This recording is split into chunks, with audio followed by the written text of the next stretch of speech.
കർത്താവിൻ്റെ പാദപീഠത്തിൽ കടന്നു വരുവാൻ നല്ലൊരു പ്രഭാതം ഒരുക്കിയ ദൈവത്തിന് സ്തോത്രം ചെയ്യുന്നു.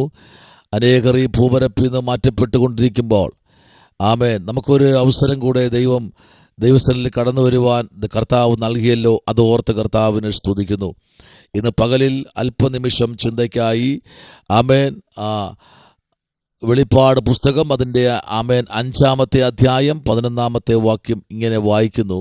പിന്നെ ഞാൻ ദർശനത്തിൽ സിംഹാസനത്തിൻ്റെയും ജീവികളുടെയും മൂപ്പന്മാരുടെയും ചുറ്റിലും ഏറിയ ദൂതന്മാരുടെ ശബ്ദം കേട്ടു. അവരുടെ എണ്ണം 10,000 10,000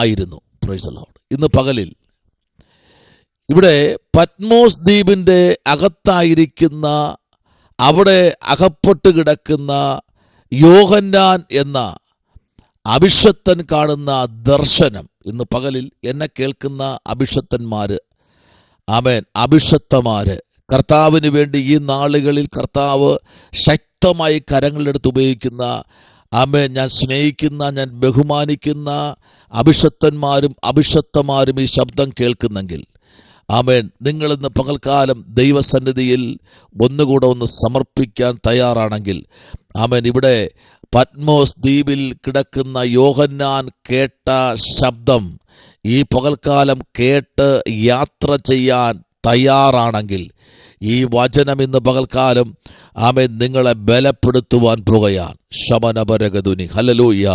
ആ അപ്പോസ്തലൻ കേൾക്കുന്ന ശബ്ദം കേട്ടോ, 1000 10,000 ഒന്നോ രണ്ടോ ദൂതന്മാരുടെ ശബ്ദമല്ലാതെ അവരെന്താ അവരെ വിളിച്ചു പറയുന്നത്?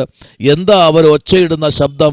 ആമേൻ, തമ്മിൽ വഴക്ക് കൂടുകയല്ല, അവിടെ തമ്മിൽ അവർ വാക്കുവാദം ചെയ്യുകയല്ല. പിന്നെ എന്താ അവരവിടെ ചെയ്യുന്നത്? നമുക്ക് 12-ാമത്തെ വാക്യത്തിൽ നോക്കാം. അവർ അത്യുച്ചത്തിൽ, ആമേൻ, സ്തോത്രം, പ്രൈസ് ദി ലോർഡ്, ആമേൻ, അലറപ്പെട്ടു. Praise the Lord.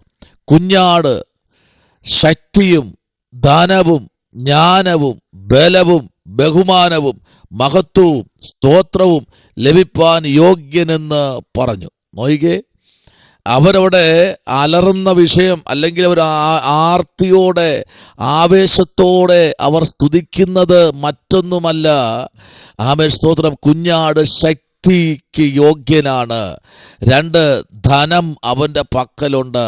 3 ജ്ഞാനം അവൻ്റെ പക്കലുണ്ട്. ആമേൻ. 4 ബലം അവൻ്റെ പക്കലുണ്ട്.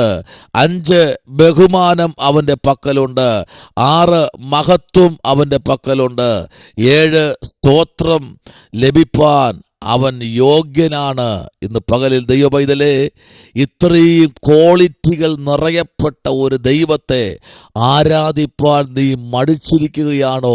എന്നെ കേൾക്കുന്ന ആരെങ്കിലും ഇന്ന് പകൽക്കാലം വേദനയോടും നിരാശയോടുമായിരിക്കുന്നെങ്കിൽ, എൻ്റെ കർത്താവ് ശക്തിയില്ലാത്തവനല്ല, അവൻ സർവശക്തിയുള്ള ദൈവമാണ്.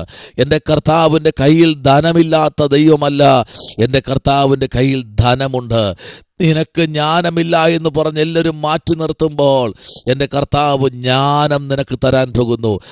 നിനക്ക് ബലമില്ല, നിനക്ക് ആമേൻ ആരോഗ്യമില്ല എന്ന് പറഞ്ഞ് പലരും മാറ്റി നിർത്തുമ്പോൾ, ദൈവം നിനക്ക് ബലം തരുന്നു. അവന് ബലമുണ്ട്.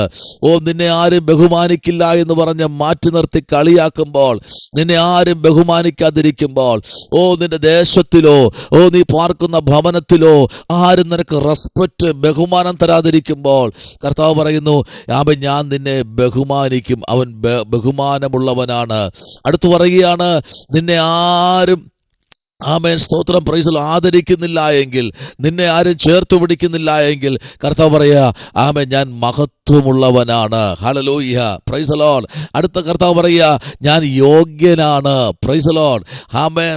ഇന്ന് പകൽക്കാലം ആരോടൊക്കെ ദൈവാത്മ പറയുന്നു, ആമേൻ, നിന്നെ യോഗ്യനാക്കുവാൻ, നിന്നെ ആദരിക്കുവാൻ, നിന്നെ മാനിക്കുവാൻ. ദൈവകുഞ്ഞെ, എൻ്റെ കർത്താവ് ഇതിനകത്ത്, നിങ്ങളുടെ കുടുംബത്തിനകത്ത്, നിങ്ങളിരിക്കുന്ന രാജ്യം ഏതാകട്ടെ, നിങ്ങളിരിക്കുന്ന പട്ടണം ഏതോ ആകട്ടെ, നിങ്ങളിരിക്കുന്ന ഭവനം ഏത് ഭവനവുമായിരിക്കട്ടെ, അതിനകത്ത് ഇറങ്ങി വരാൻ എൻ്റെ ദൈവം സർവശക്തനാണ് എന്ന് പറഞ്ഞാൽ സ്തോത്രം പറയാൻ എത്ര പേരുണ്ടെന്ന് പകൽക്കാലം. അങ്ങനെ ഉള്ളവരോട് ദൈവത്തിൻ്റെ ആത്മാവ് ഇന്ന് പകൽക്കാലം പറയുന്നു, മൂപ്പന്മാർ വീണ് നമസ്കരിച്ച ഒരു ദൈവമാണ് നമ്മുടെ കർത്താവ്. സകലത്തിനും യോഗ്യനായ ദൈവം, സർവശക്തനായ ദൈവം. എൻ്റെ ദൈവ പൈതലേ, നിന്നെ ആരെങ്കിലും മനഃപൂർവ്വമായി അവോയ്ഡ് ചെയ്യുന്നെങ്കിൽ നീ പറ, എൻ്റെ കർത്താവ് മഹത്വമുള്ളവനാണ്. ഹല്ലേലൂയ. ആരെങ്കിലും നിനക്ക് പണമില്ലാത്തവനെന്ന് പറഞ്ഞ്, പണമില്ലാത്തവളെന്ന് പറഞ്ഞ് കളിയാക്കുന്നെങ്കിൽ നമ്മുടെ കർത്താവ് ആരെന്നറിയാമോ? അവൻ സകലത്തിൻ്റെയും ഉറവിടമായ ദൈവമാണ്. അവൻ സമ്പന്നനാണ്, അവൻ ജ്ഞാനമുള്ളവനാണ്, അവൻ ധനമുള്ളവനാണ്. ഇന്ന് പകൽക്കാലം പറ, നമ്മുടെ കർത്താവ് മഹാരാജാവ്, ധനമുള്ള ദൈവമാണ്. ഹല്ലേലൂയ. ആ കർത്താവിലേക്ക് ഇന്ന് പകൽക്കാലം ഏൽപ്പിക്കൂ. നോക്കിക്കേ, ദൂതന്മാരെ കുറിച്ച് പറഞ്ഞിരിക്കുന്നത് പുതിയ നിയമത്തിൽ ഏകദേശം വെളിപ്പാട് പുസ്തകത്തിൽ തന്നെ 8 സ്ഥാനങ്ങളിൽ ദൂതന്മാരെ കുറിച്ച് പറഞ്ഞിട്ടുണ്ട്. മാത്രവുമല്ല, ദൂതന്മാരെ കുറിച്ച് പറയുന്നത് പിന്നെയും പുസ്തകങ്ങൾ അരിച്ചു പറക്കുമ്പോൾ പുതിയ നിയമത്തിൽ തന്നെ വെളിപ്പാട് പുസ്തകങ്ങളെല്ലാം കൂടെ നമ്മൾ പഠിക്കുമ്പോൾ തന്നെ 65 പ്രാവശ്യം പിന്നെയും ദൂതന്മാരെ കുറിച്ച് പറഞ്ഞിട്ടുണ്ട്. ഇന്ന് പകലില് ദൂതന്മാരുടെ ഒരു ഗണം തന്നെ നിങ്ങളുടെ മുൻപിൽ ഇന്ന് പകൽക്കാലം ഇറങ്ങി വന്നിട്ടുണ്ട്. ദൈവ പൈതലേ, ഇതിന് വിശുദ്ധ ദൂതന്മാരിന്ന് പകൽക്കാലം നിന്നെ നടത്തുവാൻ, പോറ്റുവാൻ എൻ്റെ കർത്താവ് സർവശക്തനാണ്, സർവജ്ഞാനിയാണ്. ഹല്ലേലൂയ. ആ കർത്താവ് ഇങ്ങനെ പറയുന്നു, നീ വെള്ളത്തിൽ കൂടെ കടക്കുമ്പോൾ ഞാൻ നിന്നോട് കൂടെയിരിക്കും. നീ തീയിൽ കൂടെ കടക്കുമ്പോൾ ഞാൻ നിന്നോട് കൂടെയിരിക്കും. നീ നദിയിൽ കൂടി കടക്കുമ്പോൾ അവ നിന്റെ മീതെ കവിയുകയില്ല. ദൈവ പൈതലേ, ഇത്രയും സ്തോത്രം, പ്രൈസ് ദി ലോർഡ്, ഹല്ലേലൂയ. ഇത്രയും കാര്യാദികൾ നിനക്ക് പറഞ്ഞു തരുന്ന ഒരു ദൈവം ഇന്ന് പകൽക്കാലം നിന്റെ മുൻപിലുണ്ട്.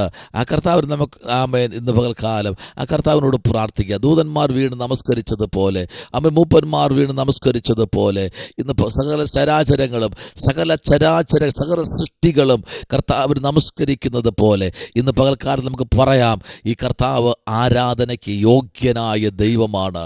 ആ കർത്താവിലേക്ക് ഏൽപ്പിക്കാം, പ്രാർത്ഥിക്കാം. പരിശുദ്ധനായ ദൈവമേ, നല്ല പിതാവേ, ഹല്ലേലൂയ. ഭയപ്പെടേണ്ട, ഞാൻ നിന്നെ സഹായിക്കുമെന്ന് പറഞ്ഞ കർത്താവ് ഈ പ്രഭാതത്തിൽ ഞങ്ങളെ സഹായിക്കണമേ, ഞങ്ങളെ അനുഗ്രഹിക്കണമേ കർത്താവേ. ഞങ്ങളുടെ നടുവിലായിരിക്കുന്ന എല്ലാ അഭിഷക്തന്മാർക്കായി സ്തോത്രം. എല്ലാവരെയും കർത്താവ് അനുഗ്രഹിക്കണം. രാജ്യങ്ങളിലും പട്ടണങ്ങളിലെല്ലാം ദൈവം ഒരുപോലെ മാനിക്കണമേ. അത്ഭുതം ചെയ്യും ചില വിഷയങ്ങൾക്കായി പ്രാർത്ഥിച്ചുകൊണ്ടിരിക്കുന്ന എല്ലാ ദൈവമക്കളെയും കർത്താവിൻ്റെ അടുത്തിലേക്ക് ഏൽപ്പിക്കുന്നു. പ്രാർത്ഥന ഇട്ടിരിക്കുക. സ്തോത്രം, യേശുവിൻ അൻപുള്ള നാമത്തിൽ തന്നെ. ആമേൻ, ആമേൻ, ആമേൻ. കർത്താവ് നിങ്ങളെല്ലാവരെയും അനുഗ്രഹിക്കട്ടെ. God bless you.